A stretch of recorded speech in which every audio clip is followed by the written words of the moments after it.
Welcome back, friends. Come on in and make yourself comfortable for the evening. Perhaps you are already tucked beneath a warm blanket, with the room around you growing quiet.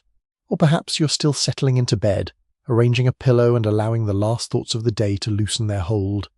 Beyond the window, the night may be perfectly still, or there may be rain touching the glass, a distant car fading along a road, or only the soft hush that arrives when most of the world seems to have gone to sleep. There is no need to hurry here. The story waiting tonight moves slowly, following corridors lit by weak candles, worn staircases hidden behind panelled doors, and the lives of people whose footsteps were carefully kept away from the grand rooms in which their employers lived. So, before we begin, take a moment to like the video and subscribe, but only if you genuinely enjoy these journeys into the past. And let me know where you're listening from tonight and what time it is where you are. Then settle back again, beneath the blankets and into the quiet. Tonight, the journey enters a great country estate, a place of long stone walls, old timber, chimneys rising above dark roofs, and windows that shine faintly across winter fields. Such houses grow out of a much older landscape. Some stand where medieval manor houses once stood, near parish churches whose bells have measured generations, along roads once used by pilgrims, merchants, monks, and farmers carrying baskets toward market. Ancient oaks remain in the parkland.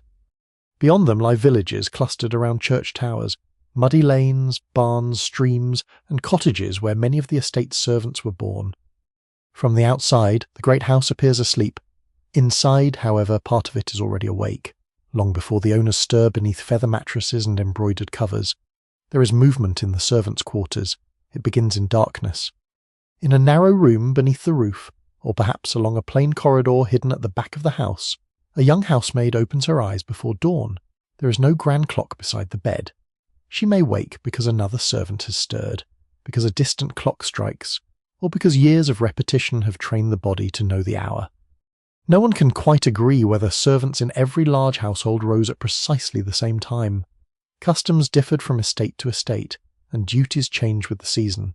But in a busy house, especially during winter, or when guests were staying, some servants could be moving while the rest of the countryside remained completely dark. The bedroom is simple.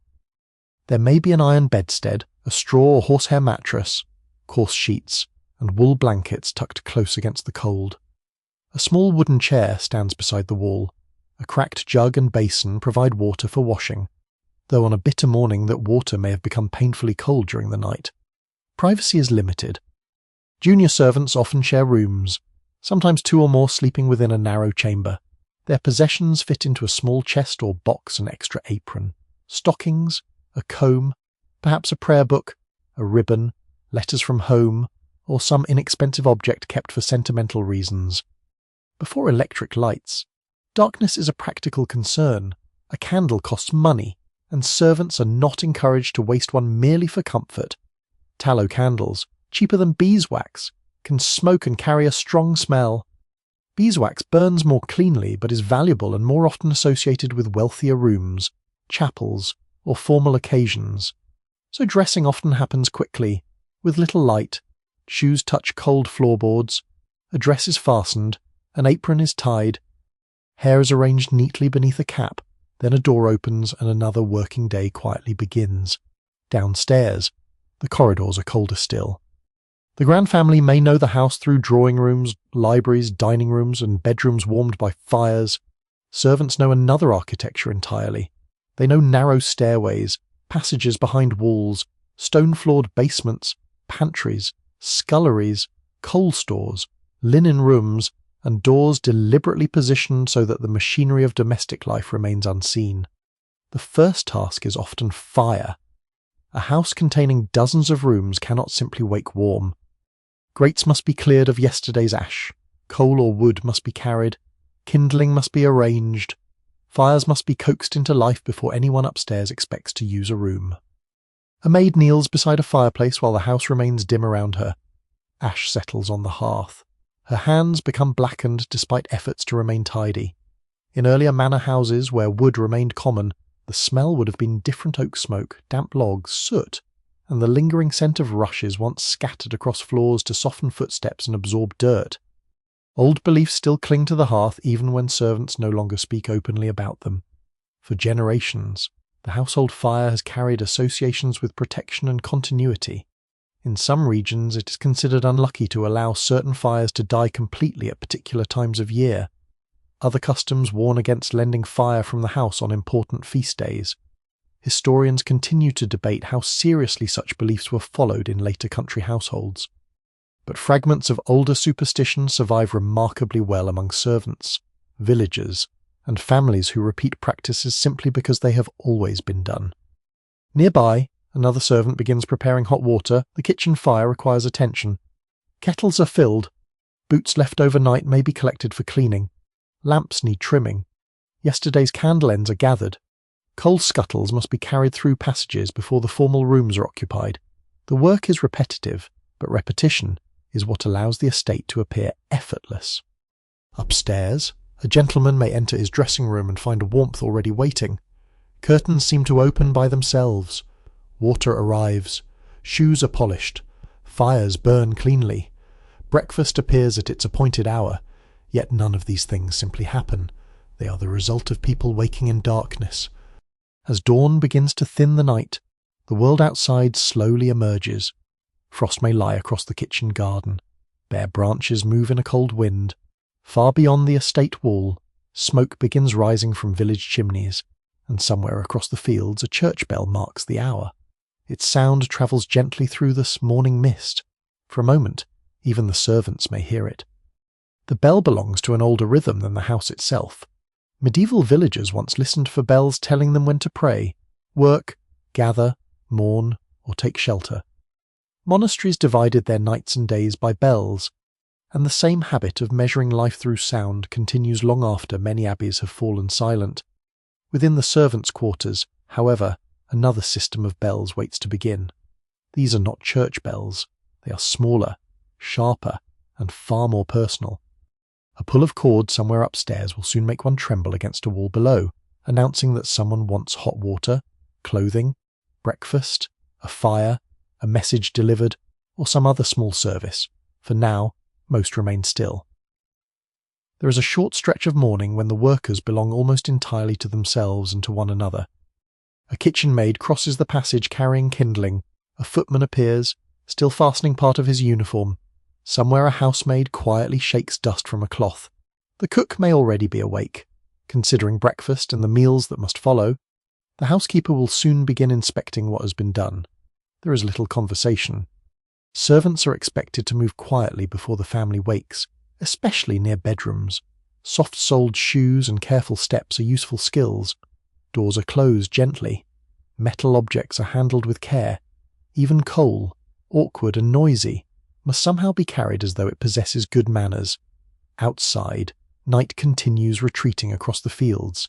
Inside, the hidden house becomes fully alive. The grand estate that appears so peaceful from the avenue is waking from the bottom upward, warmed, swept, carried, polished, and prepared by hands that visitors will rarely notice. And behind those plain doors, beneath the impressive staircases and candlelit rooms, lies an entire world with its own rules, ranks, friendships, fears, customs, and quiet routines. The first bells have not yet rung, but they will soon. The bells do begin, one after another, and with them the hidden geography of the house becomes easier to understand. A grand country estate is not simply a collection of beautiful rooms arranged for comfort. It is also a carefully divided machine. The formal staircase, polished until it reflects candlelight, belongs to the family and their guests. The service staircase, narrower and steeper, belongs to those who carry coal, trays, linens, boots, messages, chamber pots, hot water, and everything else required to make life upstairs seem effortless. These staircases may lie only a few yards apart, yet they belong to different worlds. A visitor arriving through the main entrance sees carved wood, portraits, rugs, chandeliers, and perhaps a long hall opening toward reception rooms. A servant entering through a side or rear door sees stone flags, pegs for coats, baskets waiting to be emptied, muddy boots, shelves of household tools, and passages that bend away from public view.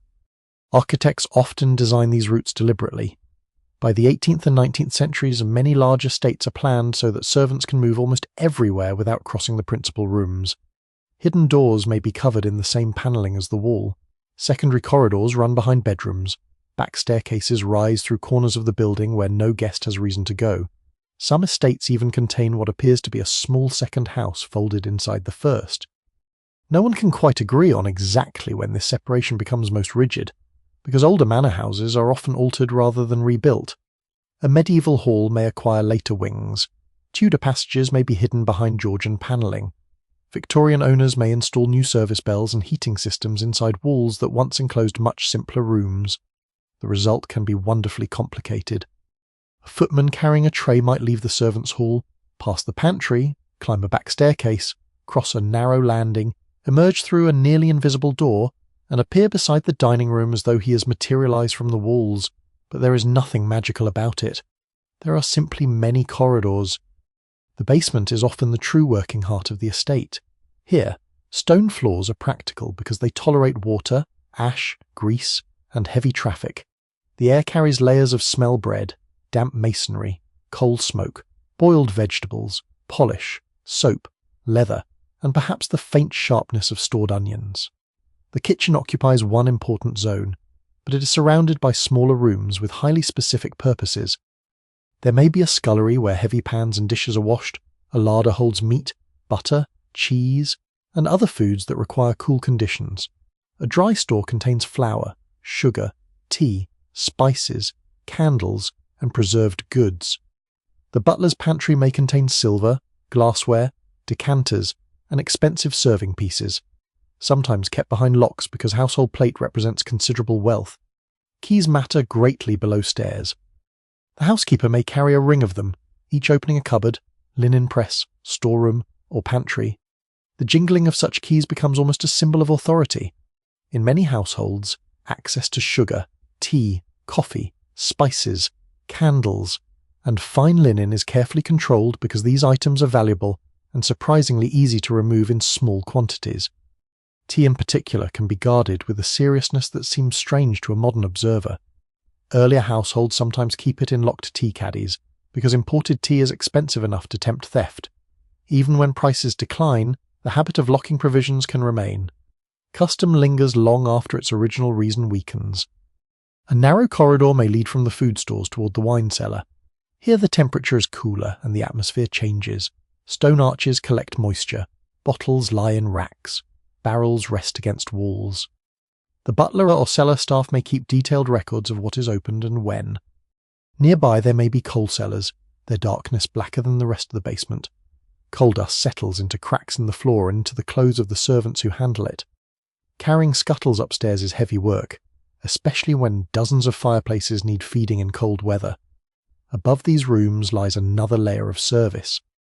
Back passages run beside formal chambers so that fires can be tended and water delivered discreetly. Linen cupboards are positioned where maids can reach them without carrying piles of sheets through public spaces. Small service rooms may stand between bedrooms and corridors. Then there are the attic levels. If the basement belongs to work, the attic often belongs to sleep. Junior servants may climb several flights of stairs at the end of the day, passing from warm lower rooms into increasingly cold upper corridors. Their bedrooms may sit beneath sloping roofs, with small windows and thin walls. In winter, frost sometimes appears on the inside of glass. Rain rattles close overhead. Wind finds its way beneath doors. The grand house grows less grand with every step upward. Carpets disappear. Wallpaper becomes plain. Furniture becomes practical. Ceilings narrow. A family might entertain in rooms lined with silk while a maid sleeps only a few floors above beneath a coarse blanket, separated from luxury not by distance but by architecture. There is something almost symbolic about this arrangement, though historians continue to debate how consciously household planners intended it. Rank is written into the building itself. The most prestigious rooms occupy the most impressive spaces. The lowest-ranking servants are pushed toward attics, back wings, basements, and peripheral rooms. Yet these hidden areas are not entirely bleak. Servants adapt them. A corridor may hold a bench where someone pauses to mend a cuff. A windowsill may collect a few small personal objects. In a dormitory room, one maid may pin a religious card beside her bed. while another keeps a pressed flower inside a book. Old protective habits sometimes survive in these private spaces. A sprig of rowan, a horseshoe, or a small charm might be kept near a doorway in rural households because such objects are believed to turn away misfortune. Some servants carry medals associated with saints, while others preserve older folk customs learned from parents or grandparents. Those who recorded country house life rarely paid much attention to such small private beliefs, so it is difficult to know how widespread they truly were. But country estates do not exist apart from village culture. They absorb it. The people who work inside them often come from nearby cottages, farms, market towns, and parish communities where beliefs about luck, illness, weather, and protection pass quietly from one generation to another. The building itself has its own strange sounds as well. Pipes knock, floorboards settle, wind moves through chimneys. A door at the far end of a service corridor may shift slightly when the pressure changes elsewhere in the house. In older estates, stories naturally gather around such noises. Servants sometimes pass along tales of former owners, dead children, unlucky rooms, or footsteps heard where no one should be walking. Some chroniclers claimed that servants were especially likely to preserve ghost stories because they occupied the house at the quietest hours, when everyone else had gone to bed. Perhaps that is true, or perhaps the back corridors simply encourage imagination. Late in the evening, when lamps are low and the main rooms are silent, the service passages can seem very different from the busy routes of daylight. Moonlight touches a small window on the landing. Wind moves through trees beyond the roof. Far away, a church bell reaches the estate across dark fields. For a few seconds, a maid carrying folded linen may stop and listen. Then the house summons her again. A bell trembles downstairs. Another servant turns into a passage. A door disappears into panelled wood behind him, and the enormous estate continues functioning through its hidden arteries, unseen from the drawing rooms, yet essential to every comfort found there. Within these hidden corridors, movement is never entirely random. Every servant belongs somewhere within a hierarchy, and everyone in the household understands that place with remarkable precision. Rank determines where a person eats, which staircase they may use, whom they answer to, what clothes they wear while working, and even how much freedom they possess during the few hours that can truly be called their own. At the top of the male staff usually stands the butler. He may be responsible for the dining room, the wine cellar, valuable silver, formal service, and the supervision of footmen. In a large household, his position carries authority almost comparable to that of a manager. He knows which guests are expected, which wines are appropriate, how the table should be laid, and whether the silver has been properly polished. He is not simply a man who opens doors. His role depends upon trust. The butler may hold keys to storerooms containing considerable wealth. He may oversee accounts connected with drink and table service. When guests arrive, he becomes one of the most visible servants in the house, though visibility itself is carefully controlled. A good butler is expected to be present without drawing attention. On the female side of the household, the housekeeper often holds equivalent authority. She supervises housemaids, linen, cleaning, household stores, and sometimes the distribution of food or supplies used by the female servants. The great ring of keys at her waist marks not merely access but responsibility. Fine linen, candles, sugar, soap, and other household goods may pass through her hands. Below these senior servants lies an intricate ladder. A first footman outranks a second footman. An upper housemaid may supervise younger maids. A lady's maid occupies a curious position because she serves one mistress closely and may enjoy privileges unavailable to a general housemaid. A valet stands near the personal life of his master, caring for clothing, shaving equipment, boots, luggage, and private possessions. The cook occupies another powerful position entirely. She may not move through the formal rooms as the butler does, yet below stairs her authority is considerable. Meals structure the entire day, and the kitchen cannot function if everyone ignores the person directing it. No one can quite agree on a single hierarchy that applies to every estate. Household arrangements differ according to wealth, family preference, region, and period. Some houses employ a steward above the butler, others give unusual authority to a long-serving housekeeper. Smaller estates may combine duties that larger establishments divide among several people. Still, one principle remains clear. Everyone knows who gives orders and who receives them. A young kitchen maid may begin near the bottom. Her morning can involve carrying water, scrubbing vegetables, cleaning heavy pans, tending fires, removing waste, and running errands. Her clothes are plain and practical. Her hands are often reddened by hot water and harsh soap. Above her, a kitchen maid of greater experience may receive lighter or more skilled work. Above both may stand a cook's assistant, followed by the cook herself. The same pattern repeats elsewhere.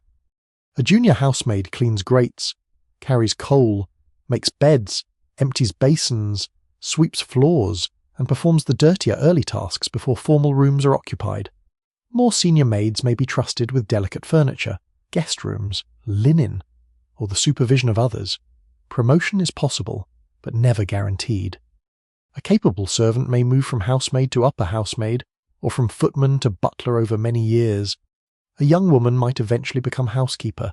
A kitchen servant may learn enough to become cook in another household. References are essential. Leaving one position usually means seeking another, and a written character from an employer can determine whether a servant finds work again.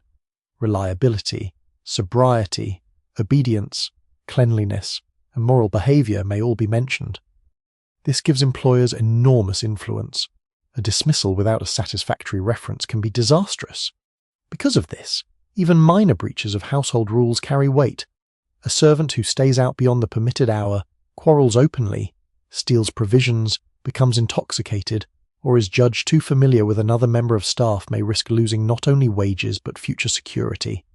There are also countless unwritten rules. Senior servants may expect juniors to stand aside in narrow passages. At meals, seats can reflect rank. In some households, the butler and housekeeper sit at the head of the servants' table, while junior staff occupy places farther away. Certain servants are addressed by surname, others may be called by first name. A footman may even be given a different name if his employer finds his real one inconvenient, or if another servant already has it. It is a peculiar custom, but not an unknown one. Individual identity bends slightly to the needs of the household. Uniform reinforces these distinctions. Male servants serving at table may wear formal livery associated with the estate. Buttons can carry a family crest. Coats may be carefully cut. Clean gloves, stockings, and polished shoes signal the dignity of the house, rather than the personal taste of the servant wearing them. Female servants wear plainer dresses, aprons, and caps suited to their duties. The precise style changes over time, but neatness remains essential. Clothes are inspected because appearance reflects upon employers. Even a person who spends much of the day handling coal dust or greasy pans is expected to become presentable when required. One lesser-known habit concerns household mourning. When a member of the family dies, servants may also be placed into mourning dress, though the degree varies. Black armbands, dark clothing, or specially provided garments can make the entire domestic staff part of the visible ritual of grief. Some estates distribute mourning clothes to servants as a mark of respect and duty. Others expect particular standards based on rank. Historians continue to debate how personally such rituals were felt by servants.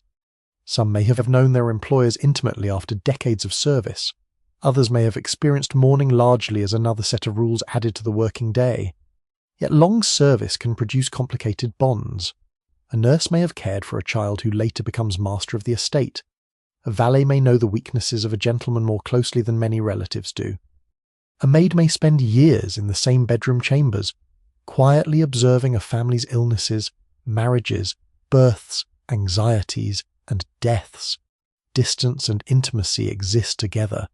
Servants are expected to know everything necessary and repeat almost nothing. Discretion becomes another form of labour. By afternoon, the servants' hierarchy is visible without anyone needing to explain it. A bell rings. A footman answers rather than a scullery maid. The housekeeper gives an instruction. A junior maid receives it. The cook sends someone toward the storeroom. A valet disappears upstairs carrying freshly brushed clothing. Each person moves along an invisible line of authority. Outside, the daylight begins to soften over the estate. Smoke rises from chimneys into a pale sky. Somewhere beyond the park, a cart travels slowly along a muddy lane toward the village, its wheels sinking into old ruts. A church bell carries faintly across the fields, and for a moment its slower rhythm seems almost separate from the strict order inside the house. Below stairs, however, work continues. A spoon touches a plate. A door closes softly. Footsteps pass along stone. Then another bell sounds. The hierarchy stirs once more, not loudly, but efficiently, preserving the calm surface of the great house by keeping everyone beneath it carefully in place. By the time the last duties of the evening begin to loosen their grip, the servants' sleeping rooms have been waiting in darkness for many hours. They are rarely the rooms a visitor would remember. There are no painted ceilings, no carved mantelpieces, no deep carpets softening every footstep. A servant's bedroom is generally practical, modest, and shaped by the needs of the household rather than by any expectation of comfort. In the largest estates, these rooms may be tucked beneath the roof, aligned along narrow attic corridors where the ceilings slope sharply and the winter wind seems only a thin layer of tiles away. A junior maid climbing toward bed after a long day may pass several landings before reaching her room. With every floor, the great house becomes quieter. The servants' hall fades below. The smell of the kitchen disappears. The formal rooms are far beneath, where lamps have been lowered and fires banked for the night. At the top of the staircase there may be only a small candle flame and a line of plain doors. Behind one of them stands an iron bedstead. Iron bedsteads become increasingly common because they are sturdy, practical, and easier to inspect for insects than complicated wooden beds. Bedbugs remain a persistent nuisance in many households, rich as well as poor, and servants charged with maintaining bedrooms learn to recognize the telltale signs. Beds may be scrubbed, mattresses aired, seams examined, and mixtures containing herbs, spirits, or other strong substances applied in the hope of driving pests away. Some remedies are sensible, others are less convincing. No one can quite agree on how effective many traditional preparations really were. Recipes for household pests often combine experience, superstition, and whatever strong-smelling ingredients happen to be available. Lavender, pennyroyal, camphor, tobacco water, or pungent oils may all appear in domestic advice. The servant lying down at night is therefore not necessarily escaping work into perfect comfort. The mattress itself might be stuffed with flock, wool, horsehair, or cheaper materials depending on rank and household generosity. In humbler circumstances, straw remains familiar, particularly in rural communities and older buildings. A mattress must be shaken, aired, and occasionally restuffed as its contents flatten. The blanket is usually wool. On a cold night, that matters. Heat rarely travels well to the attic. The fireplaces that servants spend their mornings lighting for others do not necessarily exist in every servant bedroom. A senior servant may have a better room with a grate, but junior staff often sleep without one. Warmth comes from clothing, blankets, shared body heat, and whatever warmth the building has retained from the day. In winter, servants sometimes take hot water vessels to bed. Earlier generations use warming pans filled with embers, passed carefully between sheets before someone lies down. The practice carries an obvious risk, particularly if a coal escapes or fabric becomes scorched. Later, hot water bottles made from stoneware or metal can provide safer warmth, though not every servant has access to one. There are older beliefs connected with sleep as well. A sprig of lavender may be associated with calm. A small Bible or prayer book may rest near the bed. Religious medals, crosses, or printed images of saints can be kept among personal belongings, especially by servants raised in households where devotional objects remain part of daily life. In some regions, people still remember folk warnings about sleeping positions, dreams, or the direction in which a bed should face. Those who recorded domestic service rarely bothered to document such intimate habits carefully, so historians continue to debate how strongly servants observed them. But rural traditions do not simply vanish when someone enters service. They travel in trunks, they survive in gestures. They are whispered between roommates before the candle is extinguished. Room sharing is common, especially among younger female servants. 2 maids may occupy the same chamber, sometimes more. This arrangement saves space and also makes supervision easier. Large households are deeply concerned with propriety, and servants' private lives are rarely considered entirely private. Male and female sleeping quarters are separated. Doors may be locked at night. Curfews may be enforced. The possibility of courtship between servants causes particular anxiety among employers, who sometimes treat romance as though it were another household hazard, not unlike an unattended candle. Yet companionship in shared rooms can be one of the few comforts of service. After hours spent obeying instructions, two young women may finally remove their caps, loosen stiff clothing, and speak quietly before sleep. Their conversation is not preserved in formal household records, but it is not difficult to imagine its subjects: a difficult guest, a letter from home, a new servant, a village dance missed because of work, an aching foot, a rumour about someone leaving, a hope of saving enough wages to marry or open a small shop.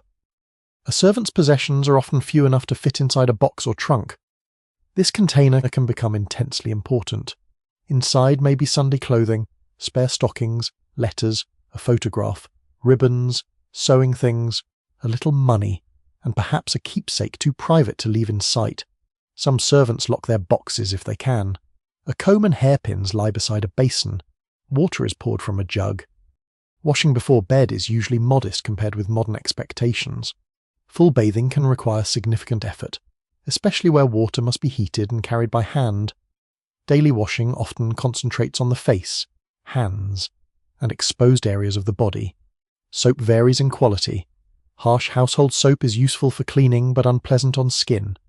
Better toilet soaps exist, though they are another expense. A maid may use cold water even in winter because nobody's likely to carry hot water all the way to the attic for her. The contrast is difficult to miss. During the day, she may carry steaming jugs to a guest who complains that the water has cooled. At night, she washes her own hands in a basin that has stood beside a cold wall, and still there are small efforts toward comfort. A folded shawl is placed near the bed. A ribbon is tied around letters. A worn chair becomes a bedside table. Someone has placed dried flowers in a cup beside the window. These details matter because the servants' quarters are not merely spaces of deprivation. They are lived-in rooms. People make homes, however temporary, inside whatever space is allowed to them. Outside, rain may begin moving across the roof. The sound is louder here than in the grand bedrooms below. Drops strike slate. Wind runs along the eaves. Beyond the small attic window, the parkland is almost invisible, though the pale line of a road may catch moonlight between dark trees. Farther away lies the village. Perhaps a servant's parents are sleeping there beneath a thatched or tiled roof. Perhaps a younger brother tends animals on a nearby farm.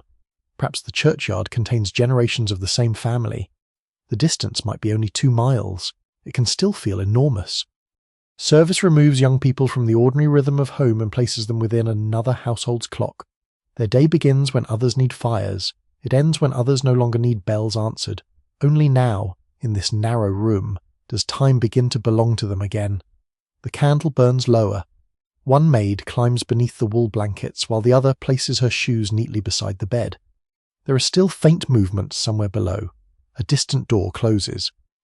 Pipes settle within the walls. Then the house grows quieter. The little flame trembles once in a draught, and when it is finally blown out, the servant's attic disappears into darkness with the rest of the sleeping estate. Morning does not truly begin with breakfast for the servants. By the time food reaches their table, many of them have already been awake for hours.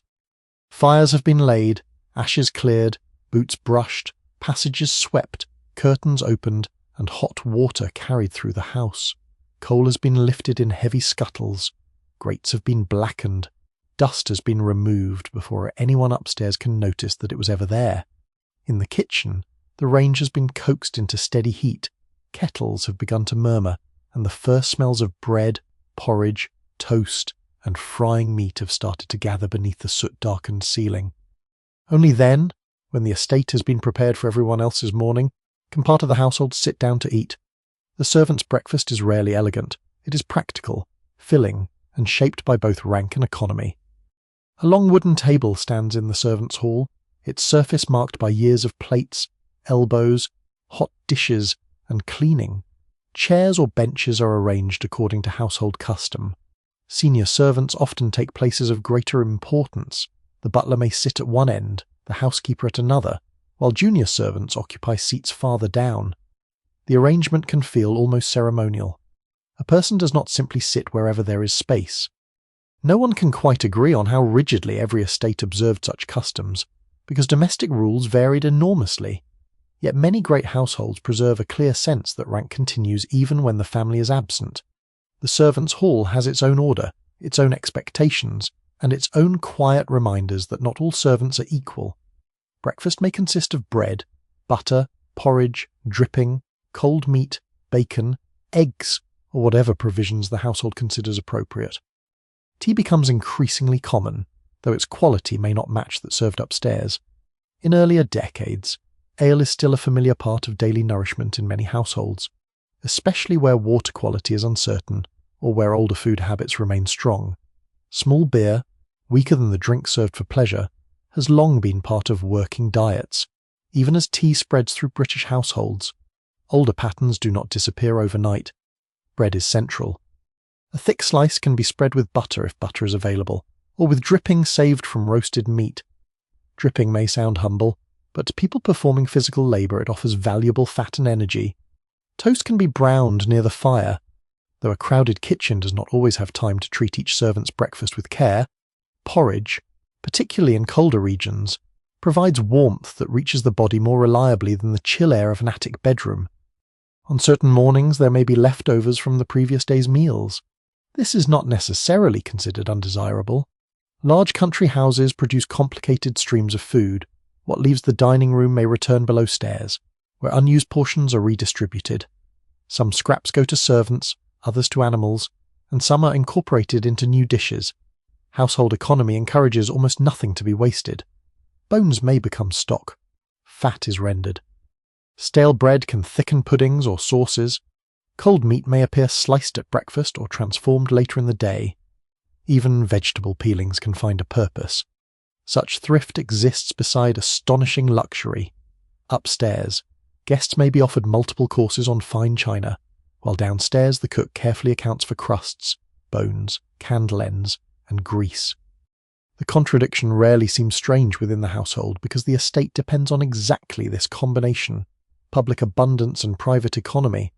One lesser-known custom involves the careful control of provisions such as tea, sugar, coffee, spices, and sometimes even butter. The housekeeper may unlock stores and issue measured quantities for the day's use. Tea leaves are expensive enough in earlier periods to inspire a strange secondary economy. Used leaves can be dried and, dishonestly, resold by servants or dealers outside the house. Accounts from the 18th and 19th centuries describe adulterated tea, reused leaves, and attempts to prevent small quantities from disappearing. How common such theft truly was is difficult to judge. Employers frequently suspected servants, and suspicion leaves more records than ordinary honesty. Still, the locks remain, the keys remain, and the habit of measuring stores becomes part of daily life. At the servants' breakfast table, conversation is restrained but not absent. This may be one of the few moments when several ranks gather in the same room without actively carrying something. A footman eats quickly before returning upstairs. A maid drinks tea while thinking about bedrooms still to be made. A kitchen servant may have eaten even earlier, because cooks cannot always stop when everyone else does. The cook herself may breakfast separately or take food in the kitchen, depending on household arrangements. Personal servants are sometimes pulled away entirely. A valet may be required by his master. A lady's maid may already be arranging clothing, brushing hair, preparing jewellery, or attending to some private morning routine upstairs. This means that even breakfast is never fully protected. A bell can ring, a chair scrapes backward, someone leaves before finishing. The sound of those bells is one of the defining noises of domestic service. In the servants' passage, a row of bell mechanisms may correspond to individual rooms: drawing room, library, morning room, bedroom, dressing room. When a cord is pulled upstairs, a wire carries the motion through walls and ceilings until the correct bell shakes below. Experienced servants learn the different sounds. They may glance at the indicator and know immediately who is calling. Before electrical systems, this network of wires is remarkably elaborate, running through floors and behind plaster like a hidden nervous system. Some servants develop small habits around bells. A bell that rings repeatedly may provoke an exchanged glance. A particular room may be known for constant demands. Such reactions rarely appear in formal records, but diaries and recollections suggest that domestic staff naturally developed private opinions about those they served. Still, the table remains disciplined. Food is eaten quickly because the day is already moving. Outside, dawn has fully arrived. Light spreads across the estate grounds, revealing wet grass, bare hedges, stable roofs, and the kitchen garden lying pale under morning mist. A cart may already be moving along the road from the village. Somewhere beyond the trees, a church bell marks the hour, the same slow sound that once regulated medieval fields and monastery cloisters. For a moment, warmth settles over the servants' hall. Steam rises from cups. Bread is passed. The fire catches properly in the grate. Someone rubs cold hands together before lifting a spoon. This is not leisure, exactly, but it is a pause. Then footsteps approach along the passage. A door opens, and instruction is given quietly. The household above is waking. Bedrooms need attending. Breakfast trays must be carried. New fires require coal. The dining room must be ready. One by one, chairs are pushed back beneath the table. Cups are emptied, aprons are straightened, jackets are checked, crumbs are brushed aside. Within minutes, the servants' hall is nearly empty again. The long wooden table remains behind, bearing only a few plates and the faint warmth of breakfast. Upstairs, silver covers are being lifted from polished dishes. Downstairs, those who prepared them are already moving on to the next task. Beyond the servants' hall, the kitchen has been awake almost continuously since before dawn. It is one of the few places in the house where silence is nearly impossible. Even at the calmest hour, something is simmering, dripping, cooling, being chopped, scrubbed, carried, sharpened, counted, or watched. The great range gives off a steady heat. Copper pans hang from hooks, iron pots sit near the fire, baskets of vegetables wait beneath tables worn smooth by years of the use.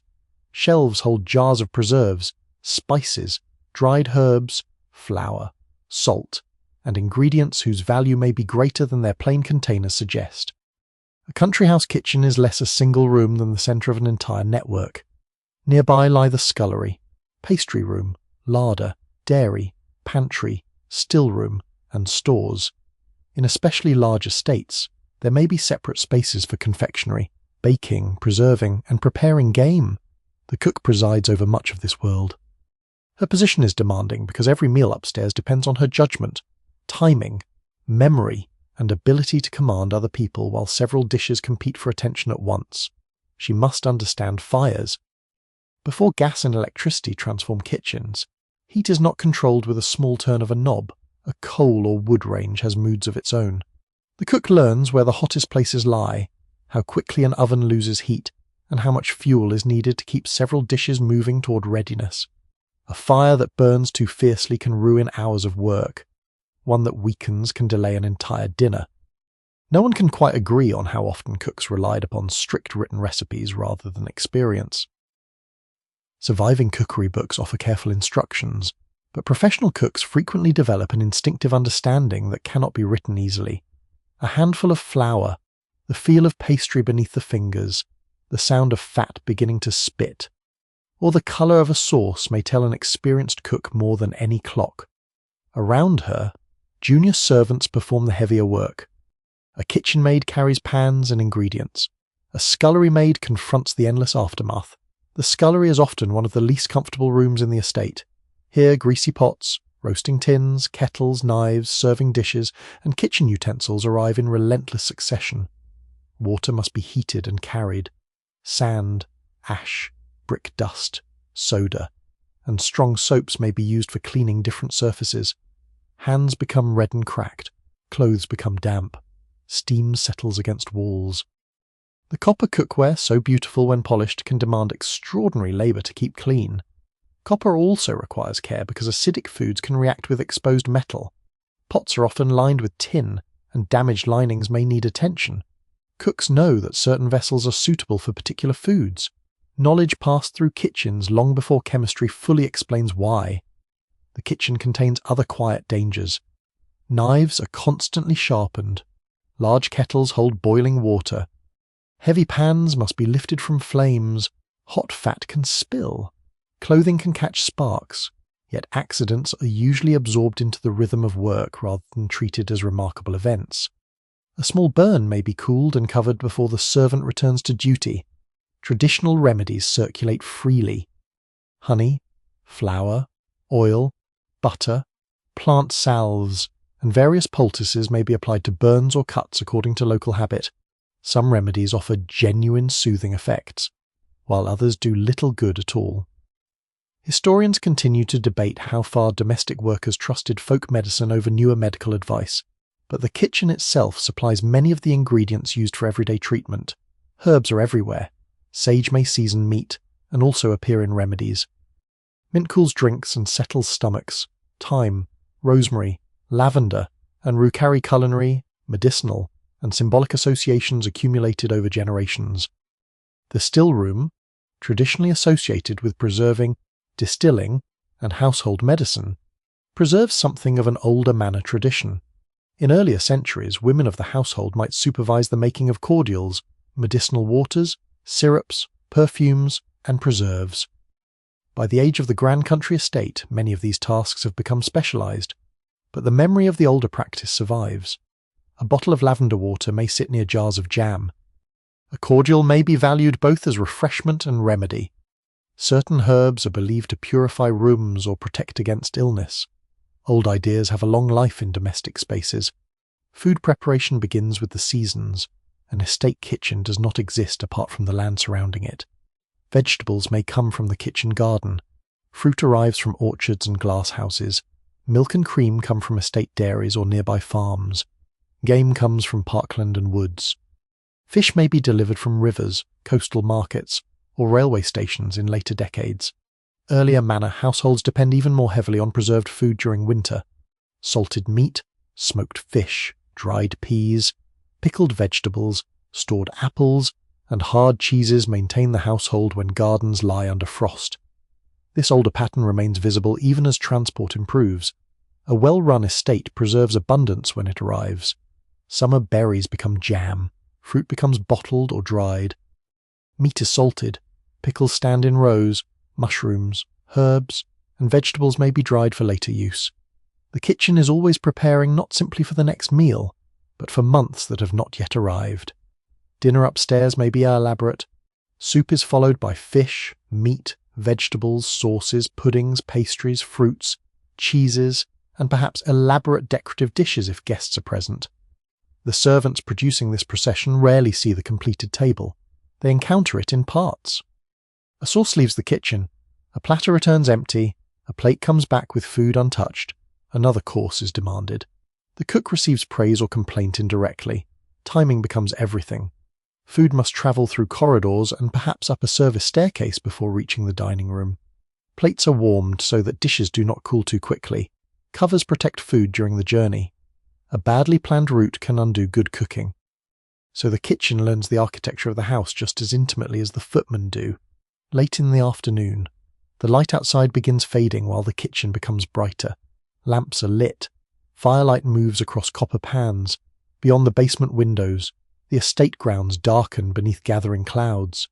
Wind passes through bare trees, and a brief rain begins tapping against the glass near the scullery. For a few moments, the kitchen feels almost sheltered from the weather. Steam rises, a pot gently bubbles. Someone kneads dough at a wooden table. Another servant strips leaves from herbs. The sound of distant bells from the village church barely reaches this deep into the house. Dinner is still some hours away, yet preparations have already occupied most of the day. And when the final course is eventually carried upstairs, the work will not end. Pans will return, grease will cool, knives will need cleaning, ash will need sweeping. Tomorrow's bread may need starting. The range will be banked rather than entirely forgotten. The kitchen never truly sleeps. It simply grows quieter, holding enough warmth through the darkness to begin all over again before the first light reaches the fields.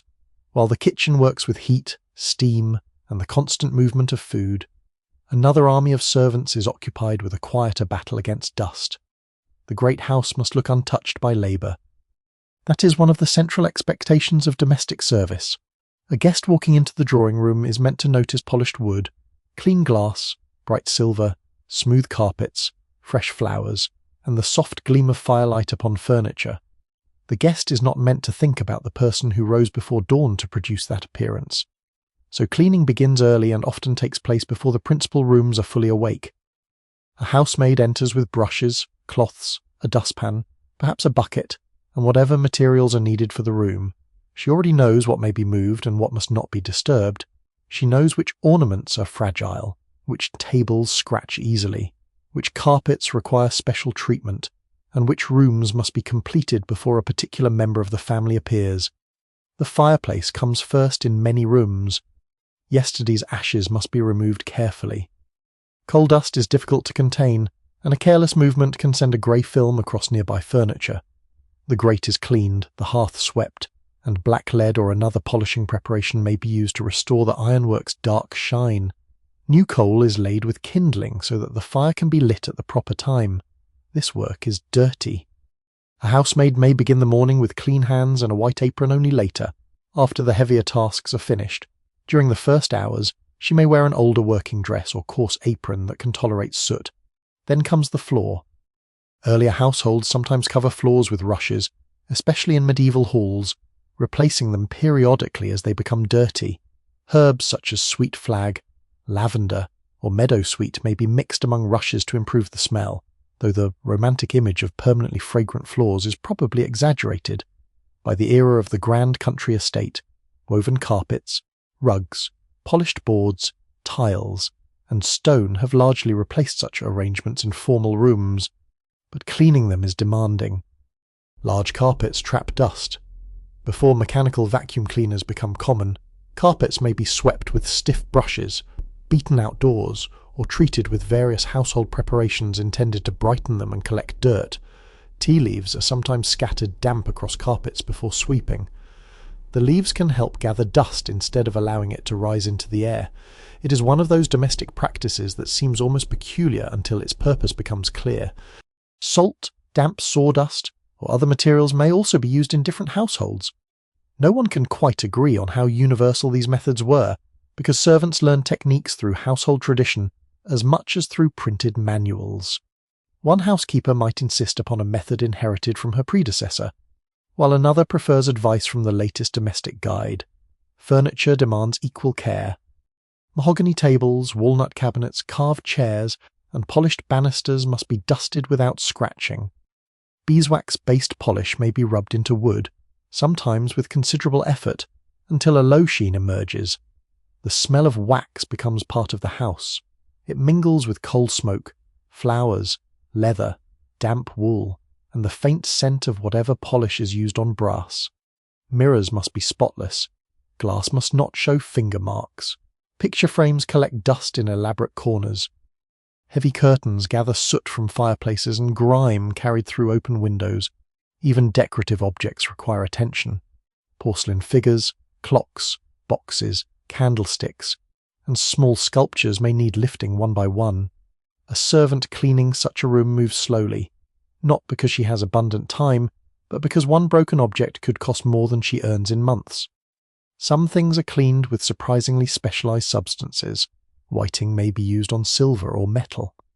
Rotten stone, despite its unappealing name, can serve as a fine abrasive for polishing. Brick dust appears in household cleaning recipes. Leather receives its own preparations. Stone floors may be scrubbed on hands and knees. Wooden boards require brushing and sometimes waxing. The great house contains dozens of materials, and each one seems to demand its own ritual. Bedrooms present another set of tasks. Beds are open to air. Sheets are changed according to household practice. Wash basins are emptied. Water jugs are refreshed. Chamber pots must be removed discreetly, usually along service routes so that guests never encounter the unpleasant side of domestic comfort. Mattresses are turned, pillows are shaken, curtains are straightened. Clothing left out may be passed to a valet or lady's maid rather than handled by a general housemaid. Even the direction in which bedding is arranged may follow house rules. In older traditions, people sometimes avoid turning mattresses or making beds on particular holy days, fearing bad luck or sickness. Superstitions concerning beds are surprisingly numerous. Some warn against placing hats upon them, others against certain arrangements at death or marriage. Historians continue to debate how seriously servants in later country houses regarded such beliefs, but country people carry old habits with them, and not every rule comes from the housekeeper. Many simply come from home. After bedrooms, there may be corridors, staircases, galleries, morning rooms, libraries, and sitting rooms. The housemaid works through spaces containing more objects than most villagers would ever own. Books line shelves, portraits watch from walls, clocks tick, fire screens stand ready, Writing desks hold letters that must not be read. Trust is essential, yet temptation is assumed. Servants are expected to clean private spaces while behaving as though the private contents are invisible. A letter left open on a desk is not theirs to examine. A drawer partly open is not theirs to explore. A purse must remain untouched. Reputation depends on restraint. At times, servants clean around evidence of lives almost entirely separate from their own. A half-finished glass of wine, a silk shawl abandoned across a chair, mud from riding boots, playing cards left on a table, wax fallen from a fine candle. These traces tell them how the previous evening passed upstairs, just as ashes and dirty dishes tell the story below stairs. By late morning, the grand rooms are transformed. Sunlight enters through cleaned windows. The fire burns steadily. The carpet shows fresh brush marks. The furniture gleams softly. Nothing appears disturbed. That appearance of stillness is, in fact, the result of constant movement. And once the occupants begin using the rooms, the servants withdraw. A maid carrying her brushes slips through a service door just before a guest enters from the main corridor. The door closes. The room appears to have arranged itself. Outside, a pale afternoon settles over the estate. Wind moves through the branches beyond the windows, and a thin mist begins drifting from the lower fields. Somewhere far across the park, the church bell sounds, slow and rounded, while crows settle into the trees. Inside, footsteps soften against polished floors. The drawing room waits in perfect order. A fire breathes gently behind its grate. The waxed furniture holds the fading light.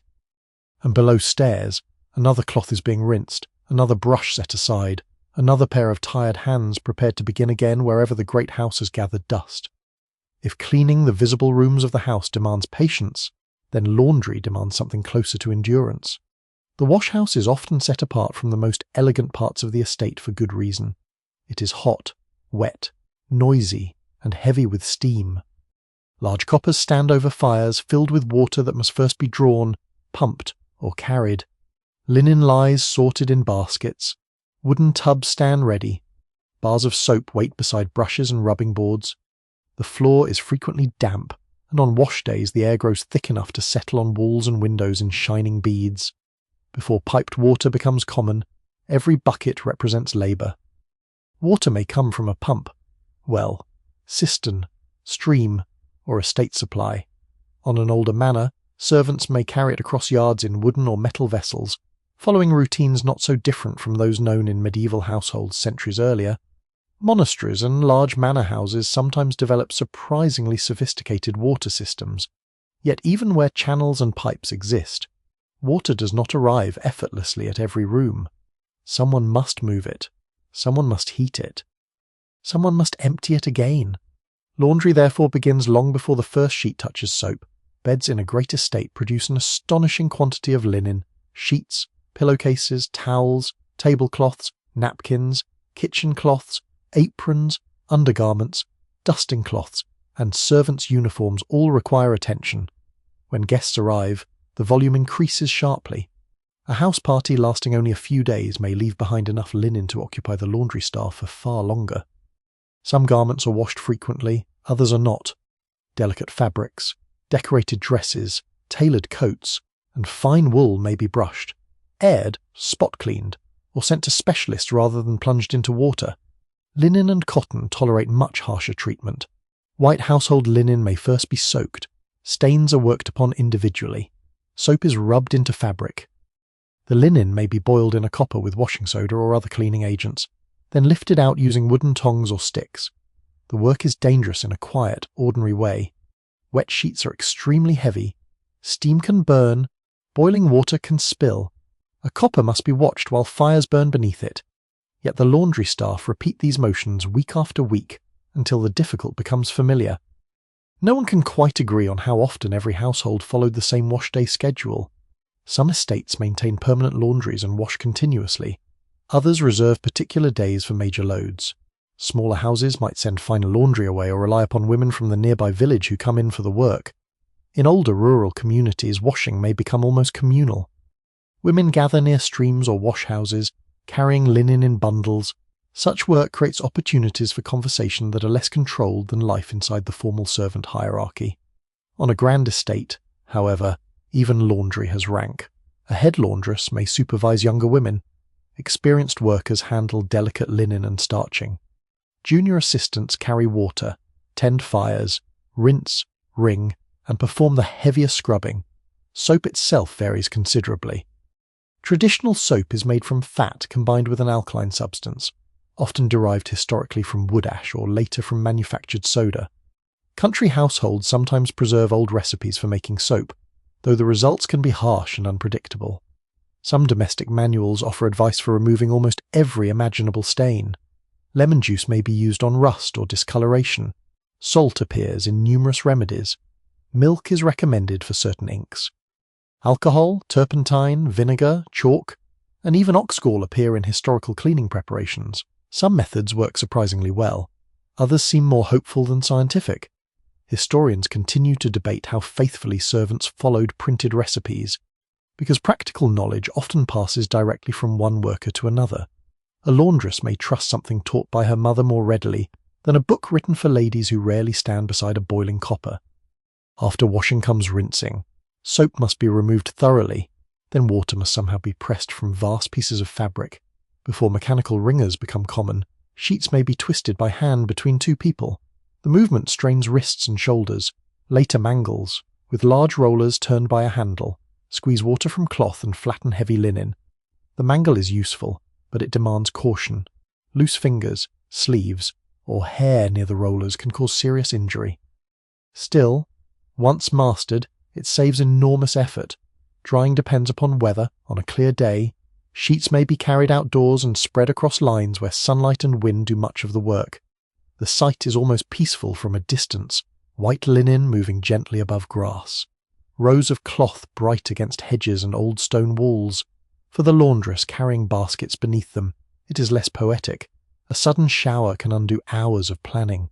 Winter creates greater difficulty. Damp air slows everything. Frost stiffens fabric. Indoor drying rooms may be warmed, with sheets hung from rails near the ceiling. Some estates develop specially heated drying closets, while humbler households stretch linen near kitchen fires or across whatever space can be spared. There are older beliefs attached to washing and drying as well. In some communities, people avoid washing clothes on particular holy days or during certain periods associated with death or misfortune. Linen left outdoors overnight may be linked in folk belief with wandering spirits, harmful dew, or bad luck. Such customs vary greatly by region, and no one can say how seriously they are followed inside later country estates. But old warnings often survive as habits after belief has weakened. Once dry, the linen faces another transformation. Starch gives collars, cuffs, aprons, caps, and table linen their crisp finish. Earlier starch can be made from wheat or other grains, later purchased in more standardized forms. Bluing may be added to white fabrics in tiny quantities, using a faint blue tint to counteract yellowing and make linen appear brighter. Then comes ironing. Heavy flat irons are heated near a stove and tested carefully before touching cloth. Some laundresses judge heat by holding the iron near the cheek. Others spit lightly onto the metal and listen for the response. Though this is hardly the refined technique household manuals prefer to describe, the iron cools quickly, another must be waiting.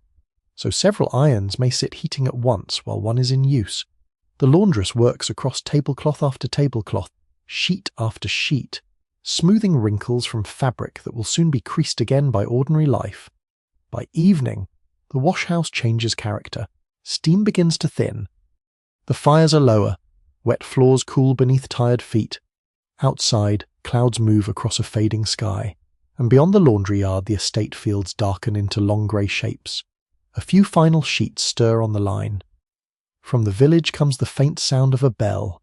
Inside, folded linen rises in neat stacks, transformed from damp, stained bundles into something fresh, orderly, and almost weightless. Tomorrow, those sheets will return to bedroom, napkins will appear beside polished silver. Aprons will become white again, towels will be folded where guests expect them. Very few people upstairs will consider the hours of boiling, lifting, rinsing, wringing, drying, starching, and ironing hidden inside that cleanliness. and so the laundry disappears into the house, just as the laundresses themselves so often do, leaving behind only the faint smell of soap and warm linen. By midday, the house has already lived through what feels like an entire day.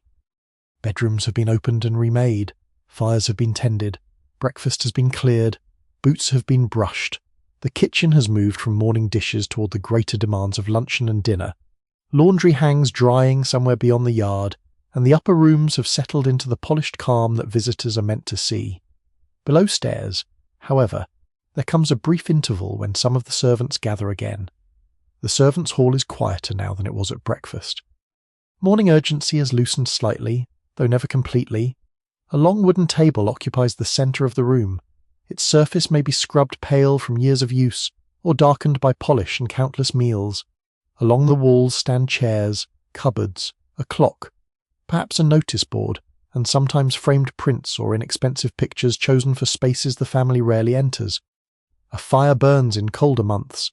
Its warmth matters. Servants have spent much of the morning moving through chilly passages, handling cold water, stepping into draughty bedrooms, or crossing yards between service buildings. The servants' hall may therefore feel almost luxurious simply because everyone is allowed to sit for a little while. The meal itself is substantial rather than decorative. There may be boiled meat, potatoes, vegetables, bread, stew, cold cuts, or a pie made from leftovers. Pottage and thick soups have much older roots, belonging to centuries when manor households and village cottages relied upon a single pot simmering near the hearth. Even in a grand estate, the basic principle survives food, for workers must be filling, economical, and able to sustain long hours of physical labour. Trenches of medieval bread have long vanished from such dining rooms, but the habit of eating plainly below stairs remains. Nothing arrives with the ceremony expected upstairs. There are no elaborate centerpieces. No footman stands behind each chair. No one waits while a host decides where conversation should begin, and yet rank still shapes the room. The butler and housekeeper, if dining with the others, generally occupy places of authority. Senior servants sit nearer them. Junior servants take positions farther down the table. No one can quite agree on how strictly every household followed such seating customs, because each estate developed its own habits. In some houses, servants of higher rank dine separately in the housekeeper's room or butler's pantry.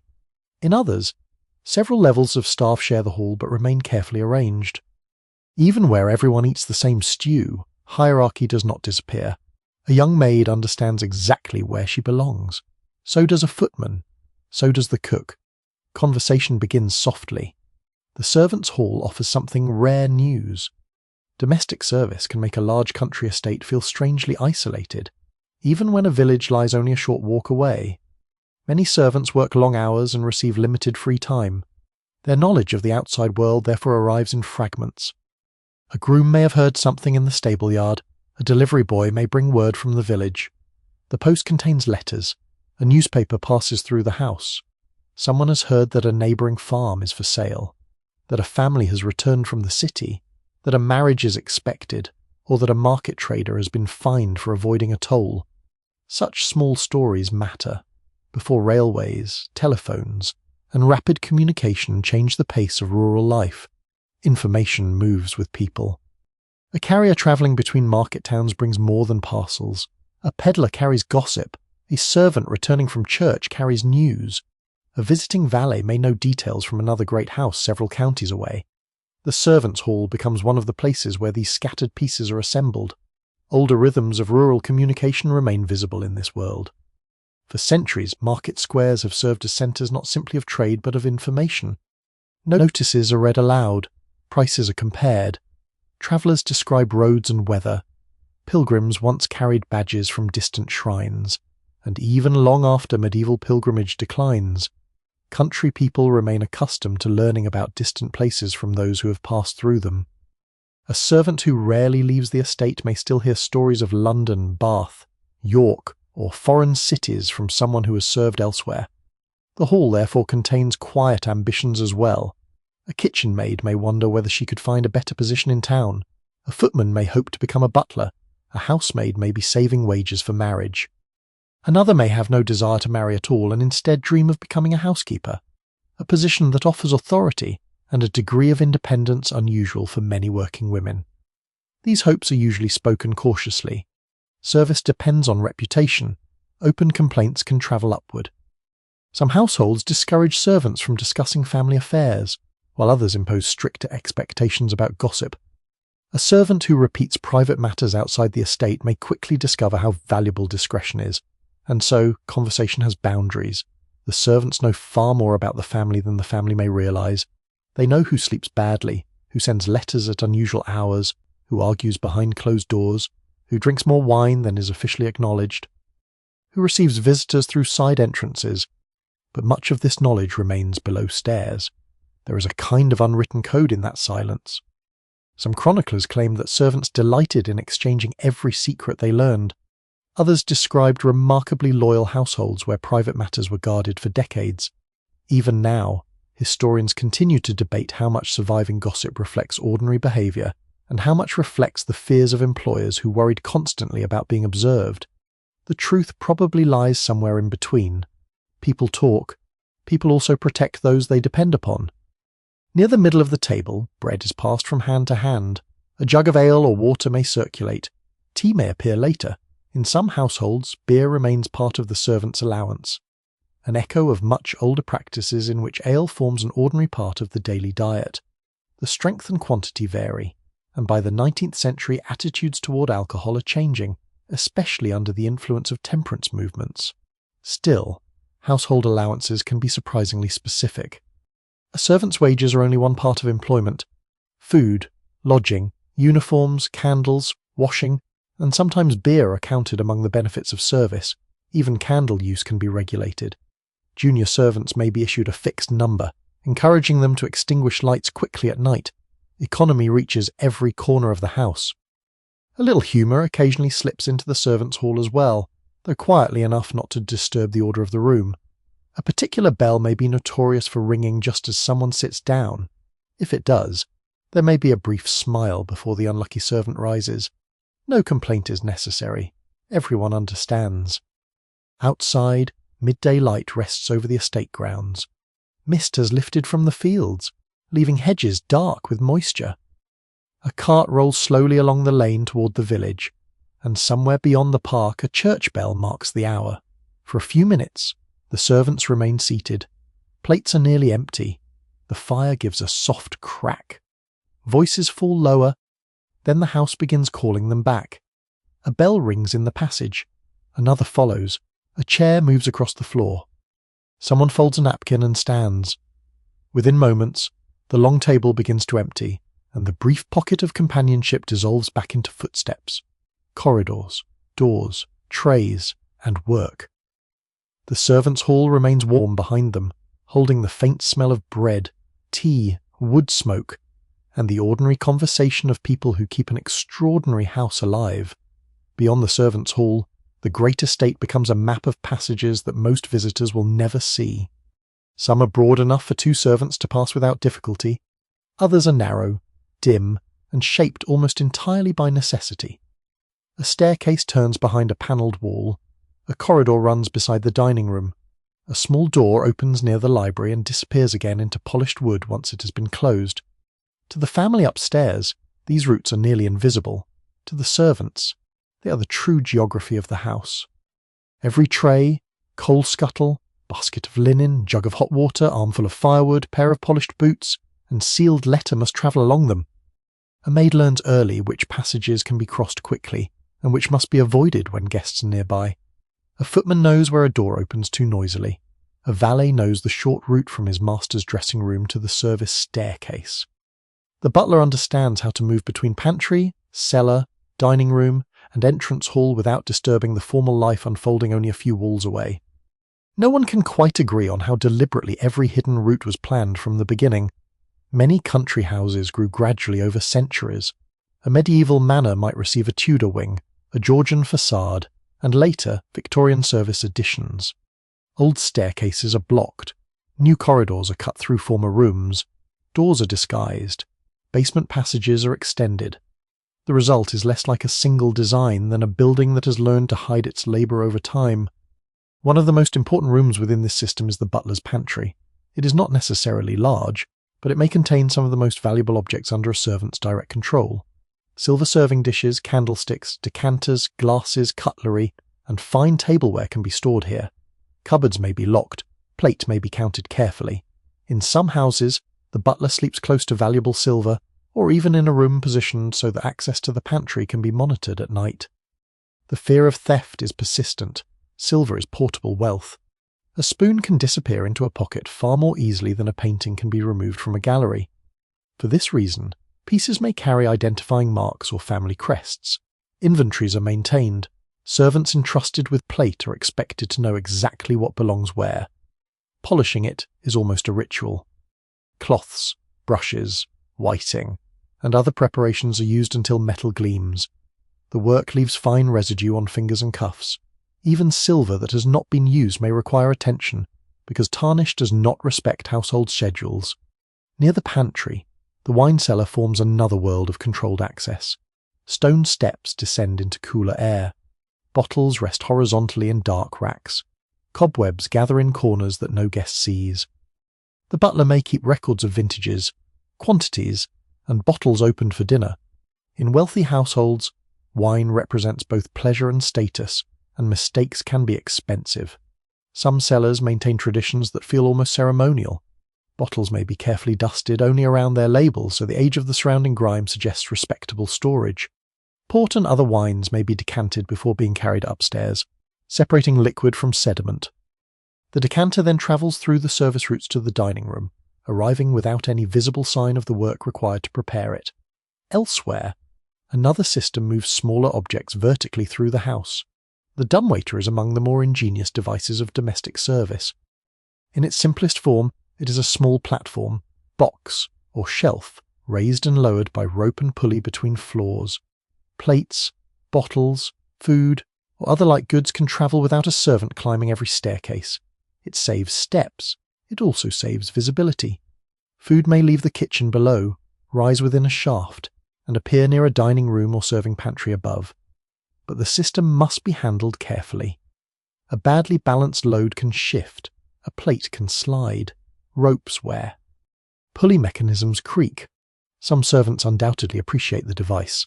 Others may distrust it after seeing a tray tilted at precisely the wrong moment. Historians continue to debate how widespread such mechanisms were in different periods, especially because many were altered, removed, or modernized as houses changed. Yet surviving examples reveal how seriously wealthy households thought about moving objects while keeping workers out of formal spaces. Even more elaborate is the bell system. A row of small bells may hang against a wall near the servants' hall or service passage. Each is connected by wire to a particular room. Drawing room, library, morning room, bedroom, dressing room, nursery. When someone upstairs pulls a cord, the wire moves through walls and around corners until the correct bell trembles below. Some mechanisms use coiled springs so the bell continues shaking long enough for a servant to identify it. To someone unfamiliar with the house, the row might look confusing. To experienced staff, it is a language. A single ring may be routine. Repeated ringing implies impatience. A bell at an unusual hour immediately attracts attention. Certain servants become so familiar with household habits that they can guess who is calling before checking the label. Earlier great houses rely more heavily on shouted instructions, handbells or messengers. The increasingly complex wired bell system makes service faster and quieter. It also extends the reach of the employer. A servant can be summoned from another floor without a voice ever being raised. There is something oddly intimate about this. A small movement of the hand upstairs creates motion far below. A cord is pulled beside a fireplace. In the passage beneath, metal begins to shake. Someone rises, footsteps start, the entire house responds. Between these systems lie countless smaller service spaces. A linen press holds folded sheets. A boot room keeps outdoor mud away from bedrooms. A lamp room stores oil, wicks, and cleaning tools before electricity becomes common. Coal holes and fuel stores connect with yards where deliveries arrive. Pantries hold bread, crockery, and food awaiting service. In older houses, cool rooms may be positioned on shaded sides of the building to preserve butter, meat, and dairy goods as long as possible. Ventilation matters, so does orientation. Long before mechanical refrigeration, the building itself becomes part of food preservation. Thick walls hold coolness, stone floors resist heat, North-facing rooms avoid direct sun. Mesh screens may discourage flies. Food covers made from wire or fabric protect dishes waiting to be served. One lesser-known object found in service spaces is the knife-cleaning machine, used in some 19th century houses. Before stainless steel, table knives can stain and require frequent polishing. Rotating machines using abrasive material allow several blades to be cleaned more efficiently than hand rubbing alone. Such devices are reminders that country house service is always seeking ways to save labour, while simultaneously creating more things that require maintenance. The passages themselves accumulate their own atmosphere. During the day, they are busy. Shoes move quickly across stone. Doors open and close. A tray passes one way. A basket of folded towels goes another. The smell of roasting meat drifts briefly from the kitchen, followed by polish, damp wool, coal dust, or warm bread. At night, the same spaces become almost unrecognizable. Lamps are lowered. The house above grows still. Moonlight may reach one narrow basement window and fall across flagstones worn smooth by decades of feet. Some servants believe certain passages are unlucky, a stair on which someone once fell, a doorway associated with a death, a corridor where footsteps are supposedly heard after midnight. No one records such stories carefully enough to know how old they truly are. Perhaps they come from former servants. Perhaps they begin with nothing more than pipes contracting in the cold. But old houses encourage old stories. Far beyond the service wing, wind passes through the estate trees. A church bell sounds across dark fields. Inside, one final tray moves quietly along the passage. A door opens. A servant slips through. Then the panel closes again, and from the grand room beyond, there is almost no sign that another world exists behind the wall. When visitors arrive at the estate, the hidden machinery of service begins to move faster. A single guest can alter the rhythm of several rooms. A full house party can transform the entire estate. Extra bedrooms must be opened and aired. Fires must be lit in chambers that may have stood cold for weeks. Mattresses are inspected. Sheets are brought from linen presses. Water jugs are filled. Candles are placed beside beds. Dressing rooms are prepared. Wardrobes checked. And every surface made ready before a carriage even appears on the drive. The family upstairs may speak of guests coming for several days as though hospitality begins when the front door opens. Below stairs, hospitality begins much earlier. The housekeeper studies lists of rooms and linen. The cook considers menus. The butler checks wine and plate. Footmen prepare for heavier dining room service. Housemaids dust rooms rarely used during quieter months.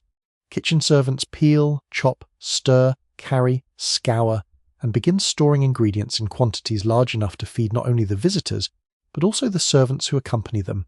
And those visiting servants matter. A grand guest may arrive with a valet, a lady's maid, perhaps a nurse if children are present, though nursery arrangements usually remain somewhat apart from the principal adult household. These personal servants must themselves be accommodated somewhere within the estate's already crowded service quarters. No one can quite agree on how smoothly such temporary arrangements usually worked. Surviving household accounts often present an orderly picture, but memoirs suggest that visiting servants could disrupt established hierarchies. A valet accustomed to authority in one house might find himself expected to follow another butler's rules. A lady's maid might receive access to bedrooms and dressing rooms that local housemaids rarely entered. Courtesy is required, so is patience. The luggage alone can be considerable. Trunks, hat boxes, dressing cases, boot bags, cloak bundles, and smaller cases arrive from carriages and must be carried to the correct rooms. A guest staying only a few nights may bring enough clothing for several changes each day. Evening dress differs from morning clothes. Riding clothes may be needed if horses are available. Outdoor garments must be brushed and dried. Shoes collect mud. Gloves require care. Each object creates another duty. A valet may unpack shirts, cravats, waistcoats, brushes, razors, and formal clothing. A lady's maid may hang gowns, arrange jewellery, inspect hems, remove travel dust, and press crushed fabric. General servants carry trunks upstairs, fill baths, bring coal, and answer additional bells. The quiet service passages become crowded. Even the stable yard changes. Carriage horses need attention. Visiting horses may be housed alongside estate animals. Grooms arrange feeding, bedding, brushing, and exercise. Harness must be cleaned. Wheels splashed with road mud may require washing before the carriage appears again at the front of the house. The muddy roads surrounding the estate are not gentle on luggage or clothing. Rain can turn lanes into deep brown tracks. Carriage wheels throw mud against panels. Boots arrive thick with it. Cloaks become damp. On a winter evening, servants may spend hours drying garments before fires, while more rain runs from the stable roofs outside. Travel itself carries older habits. For centuries, travellers crossing the countryside have depended upon inns, roadside shrines, bridges, ferries, market towns, and recognisable routes between estates. Even as carriages become more comfortable and roads improve, weather remains powerful. A visiting party delayed by rain can arrive much later than expected. That means the servants wait. Kitchen fires remain ready. Food is held warm if possible. Candles burn. Footmen stay dressed. Bedrooms remain prepared. One of the more frustrating customs of service is that those below stairs must often remain alert to a timetable they do not control. If guests arrive late, everyone else's evening becomes late as well. Dinner for a house party demands particular coordination.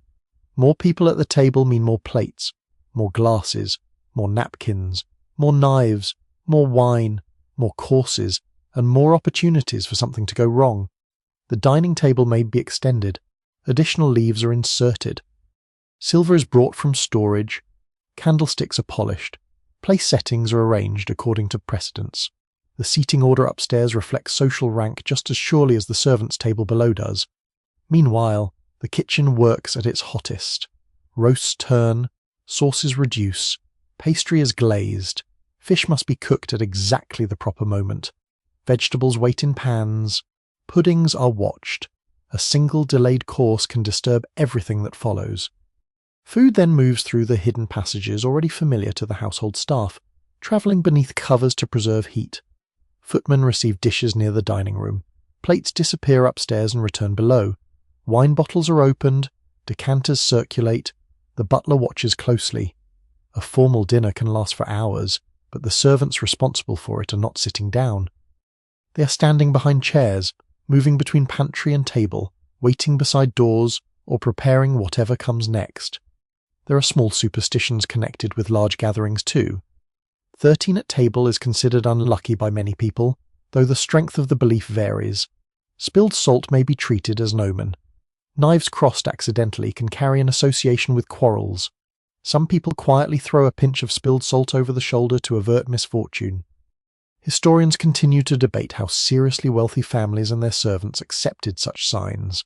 But household superstition often survives precisely because it requires so little effort to observe. Better to uncross the knives. Better to avoid 13. Better, perhaps, not to tempt the night. After dinner, the guests move toward drawing rooms, cards, music, conversation, or whatever entertainment has been arranged. The servants keep moving. Coffee appears, candles are replaced. Firewood is carried, glasses are collected, bedrooms are turned down, hot water may be ordered. A guest decides at the last moment that another blanket is needed. Another asks for writing paper.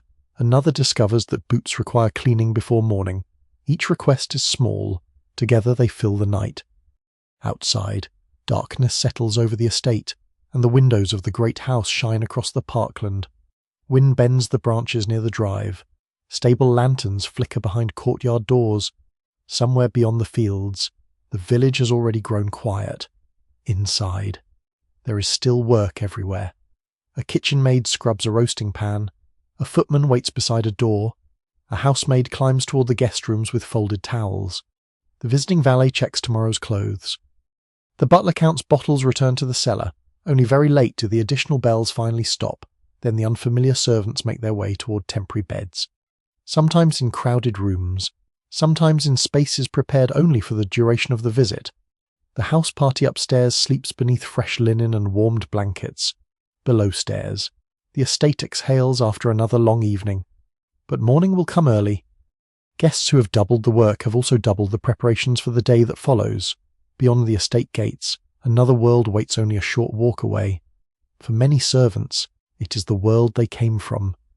A village may lie beyond the park wall, clustered around a stone church, a blacksmith's yard, a public house, a few shops, and rows of cottages whose gardens run toward hedges and fields. A narrow road connects it to the estate, sometimes firm and dry in summer, sometimes reduced to mud beneath winter rain. Servants know this road intimately. On rare free afternoons, a housemaid may walk it in her better dress, carrying gloves or a small parcel, relieved for a few hours from apron, bell and corridor. A footman may take the same route toward the post office or village shop. Kitchen servants may be sent to collect some ingredient unexpectedly required for dinner. The distance is small, the change in feeling is enormous. Once beyond the gates, a servant is still employed by the estate, still conscious of reputation and returning time, but no longer surrounded by its walls. There are cottages with smoke rising from chimneys. Children carry baskets. Farm labourers move along lanes in heavy boots. A dog sleeps near a doorway. Someone stacks firewood beneath an overhanging roof. The parish church stands where it may have stood in some form for centuries, its bell tower visible above bare trees. Many country house servants maintain close ties with the parish. Sunday worship can be one of the few regular occasions when household staff appear beyond the estate as part of the wider community. Servants may sit in pews designated by custom, sometimes near other estate employees, while the landowning family occupies its own prominent place. Church attendance is not simply devotional, it is social. People notice who is present. They notice clothing. They notice absences. A servant returning to a home parish after entering service may suddenly appear changed, especially if employment in a wealthy house has provided better dress, more regular food, or unfamiliar manners. Yet wages are often carefully saved. A maid may send part of her earnings to parents. Another contributes toward the support of younger siblings. Some servants place money into savings banks or friendly societies. Others keep coins hidden in boxes, trusting a locked drawer more than an institution they scarcely understand. No one can quite agree on how much servants typically manage to save. Wages vary according to rank, skill, region, and household generosity.